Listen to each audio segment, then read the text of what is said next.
ठरलं तर मग मालिकेच्या 10 ऑक्टोबरच्या भागात दुखावलेल्या सायलीला अर्जुन समजावत असतो.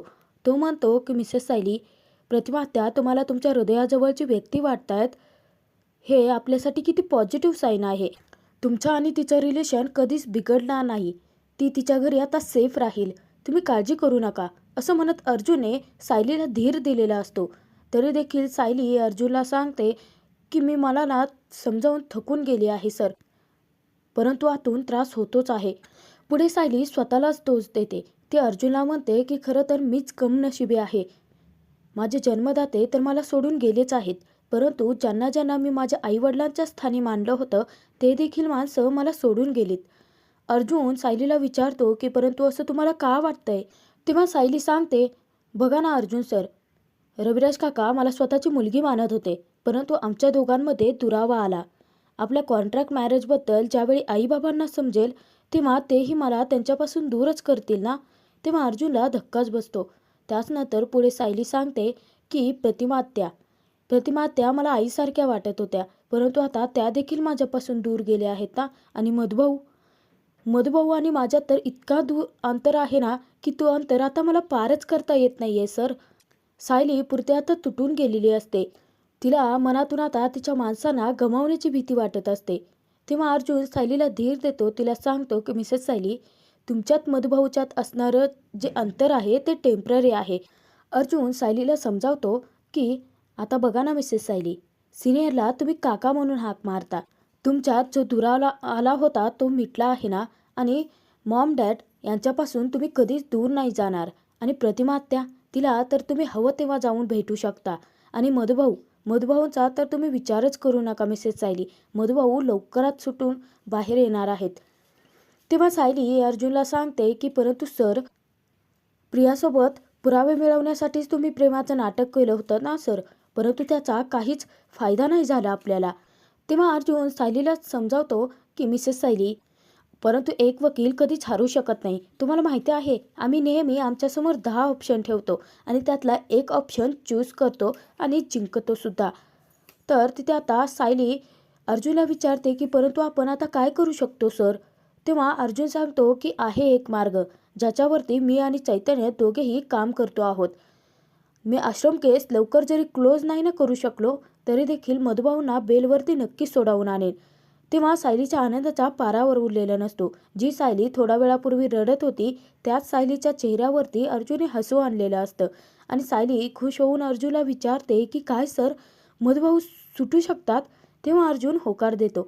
तर काही वेळानंतर सायली ज्यावेळी किचनमध्ये काम करत असते तेव्हा ती प्रतिमाचाच विचार करत असते की प्रतिमात्या जर आता घरात असत्या तर एव्हाना कामाला येऊनही लागल्या असत्या.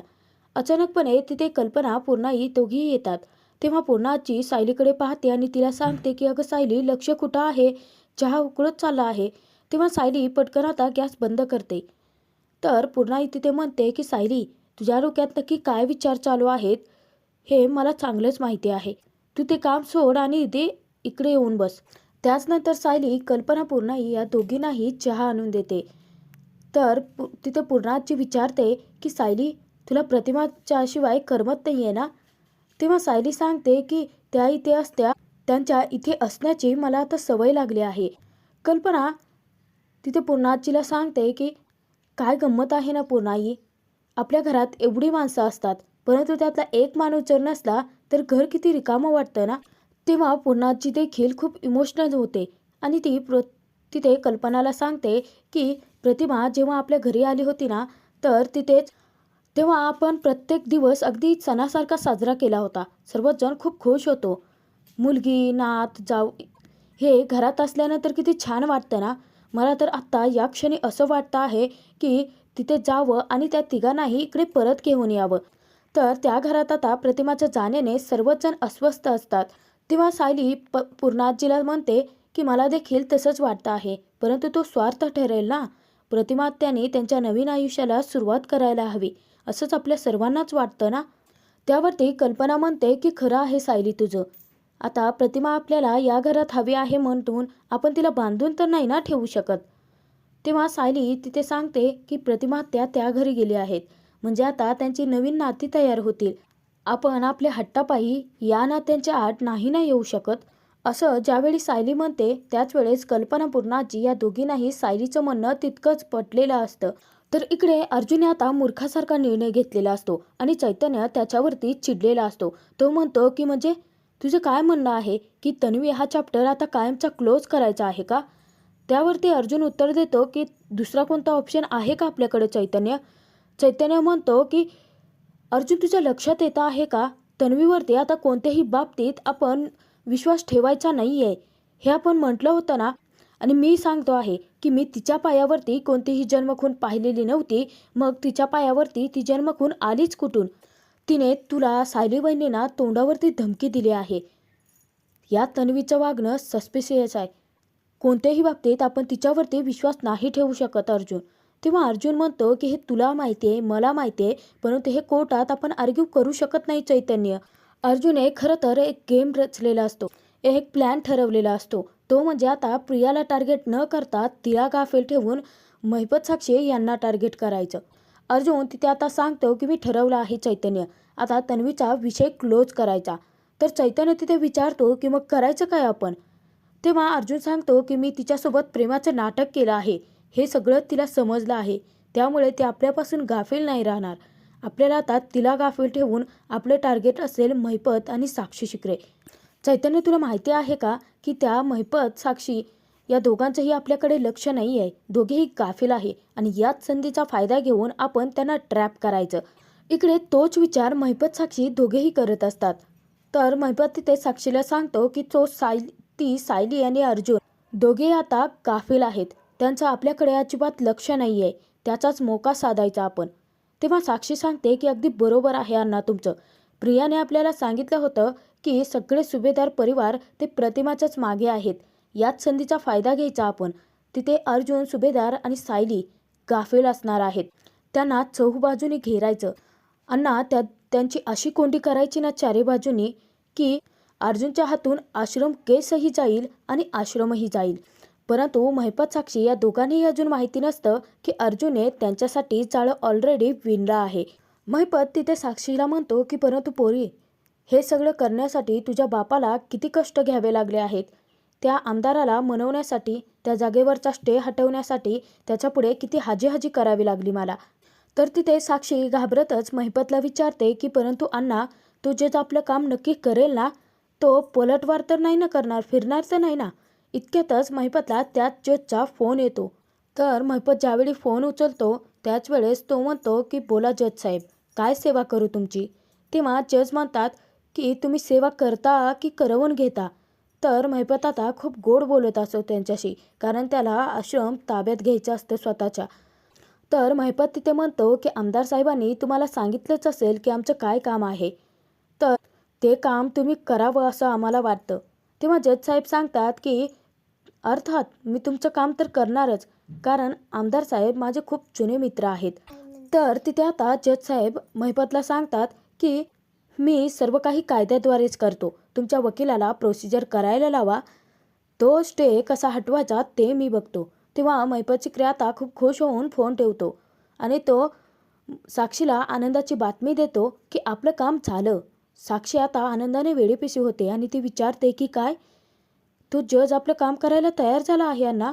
तेव्हा महिपत शिकरे म्हणतो की मग जिथे आपल्या पोरीच्या स्वप्नांचा सवाल असतो तिथे हा महिपत शिकरे आर्या पार करणारच. तर साक्षी पटकन येऊन आता महिपतला मिठी मारते आणि म्हणते की थँक्यू सो मच अण्णा. फायनली माझं कित्येक वर्षांचं स्वप्न आता पूर्ण होणार आहे. दिवसाढवळ्या आता स्वप्न न पूर्ण होणारीच स्वप्न साक्षी पाहत असते. ती तिथे आता महिपतला म्हणते की थँक्यू सो मच अण्णा. आता लवकरच आपण त्या आश्रमावरती बुलडोजर फिरवू आणि मग बघू तो अर्जुन सुभेदार काय करतो ते. तर इकडे चैतन्य अर्जुनला म्हणतो की अर्जुन, आपल्याला लवकरात लवकर मधुभाऊंना बेलवरती तरी सोडवावं लागेल. तेव्हा अर्जुनने ऑलरेडी स्ट्रॅटेजी काढलेली असते. त्याने सापळा रचलेला असतो. तो तिथे सांगतो की हो चैतन्य, आपण मधुभाऊंना लवकरात लवकर बेलवरती सोडूयात. आपण ना साक्षी महिपत यांना नोटीस पाठवूयात. चैतन्याला कळत नाही. तो चकित होतो आणि विचारतो की अर्जुन, आपल्याकडे त्या दोघांच्या विरोधात कोणताही पुरावा नाही आहे, मग नोटीस पाठवून आपण मधुभाऊंना बेलवरती कसं काय सोडवू शकतो? अर्जुनने जे जाळं विणलं आहे ते त्याला तिथे आता समजलेलं नसतं. चैतन्यला समजावण्यासाठी अर्जुन आता ग्लास उचलतो आणि त्याला विचारतो की सांग, हे तुला समोर काय दिसतंय? तेव्हा चैतन्य म्हणतो की म्हणजे अरे अर्धा ग्लास रिकामा आहे. तेव्हा अर्जुन सांगतो की अर्धा ग्लास भरलेला आहे चैतन्य. आपण ज्या पद्धतीने त्या सिच्युएशनकडे पाहू ना, तसाच माणूस विचार करायला लागतो. आता तूच बघ, प्रतिमा त्या घरी आल्यानंतर ती सर्वांपासून दूर राहायची आणि तिच्या त्या वागण्यामुळे सर्वच जण हर्ट झाले होते. परंतु त्या सर्वांमध्ये मिसेस सायली या एकट्याच होत्या ज्यांनी तिथे पॉझिटिव्ह साईन बघितलं. ते म्हणजे प्रतिमा त्या आपल्याला भेटल्या आहेत ना इतक्या वर्षानंतर, मग त्यातच आनंद मानायचा. प्रतिमा त्याला काही बोलता येत नव्हतं. आता हळूहळू ती बोलायला लागली. तेव्हा देखील मिसेस सायली काय म्हणाल्या होत्या की प्रतिमा त्या हळूहळू बोलतायत ना, तीच आपल्यासाठी आनंदाची बातमी आहे. म्हणजे या प्रत्येक सिच्युएशनमध्ये मिसेस सायलीने तिथे पॉझिटिव्ह बघितलं. So Chaitanya always be positive. अर्जुनने आता चैतन्याला सांगितलेलं असतं की त्याला नक्की काय करायचं आहे. तेव्हा चैतन्य म्हणतो की अच्छा, आता तुझं बोलणं माझ्या लक्षात आलं आहे अर्जुन. म्हणजे आपल्याकडे आता पुरावे नाही आहेत. या गोष्टीकडे फोकस न करता ते पुरावे आपण मिळवू याच्याकडे फोकस करायचा आहे.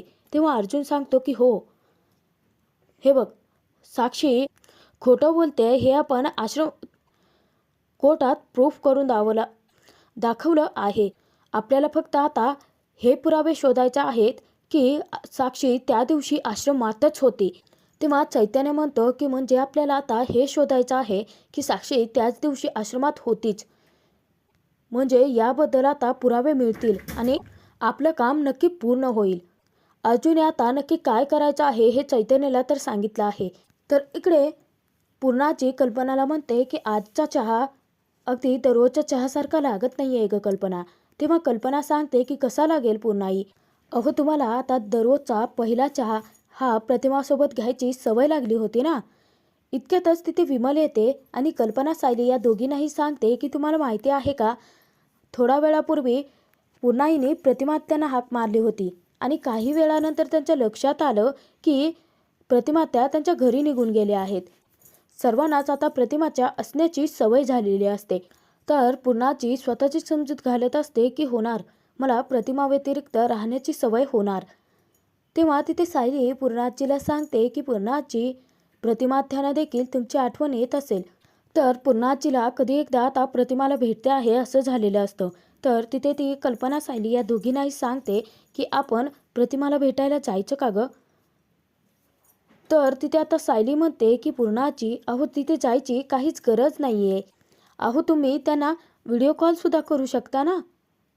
मग मन भरून पाहून घ्या प्रतिमात्यांना. तेव्हा पूर्णाजी खुश होते आणि म्हणते की अगं सायली, ही गोष्ट तर माझ्या लक्षातच नाही आली गं. तर पूर्णाजींचा मोबाईल घेऊन सायली पटकन आता प्रतिमाला व्हिडिओ कॉल करते. तर इकडे सुमनने आता प्रतिमाला जे जे पदार्थ आवडतात ते सर्व काही बनवलेलं असतं. रविराज तिथे आता विचारतात की सुमन, तू प्रतिमासाठी ताट वाढून घेतेस का? तेव्हा सुमन सांगते की हो भाऊजी. नाही म्हणजे सगळं सागरसंगीत जेवण बनवत असताना थोडा उशीर झाला मान्य आहे, परंतु तुम्ही काळजी करू नका, मी पटकन ताट वाढते आणि घेऊन जाते. भूक लागली असेल ना त्यांना. तेव्हा रविराज सांगतात की सुमन, तू एक काम कर, ते ताट माझ्याकडे दे, मी घेऊन जातो. काय आहे ना, गेल्या कित्येक वर्षामध्ये प्रतिमासाठी ह्या छोट्या छोट्या गोष्टी मी नाही करू शकलो आणि आता त्या गोष्टी मला तिच्यासाठी करायच्या आहेत. त्यानंतर रविराज देखील प्रतिमाचं ताट वाढून देण्यासाठी सुमनची मदत करत असतात. इतक्यातच रविराजांना आता पूर्णाईंचा कॉल जातो. तर रविराज तिथे हसून म्हणतात की काय पूर्णाई, लेकीची आठवण येते आहे वाटतं.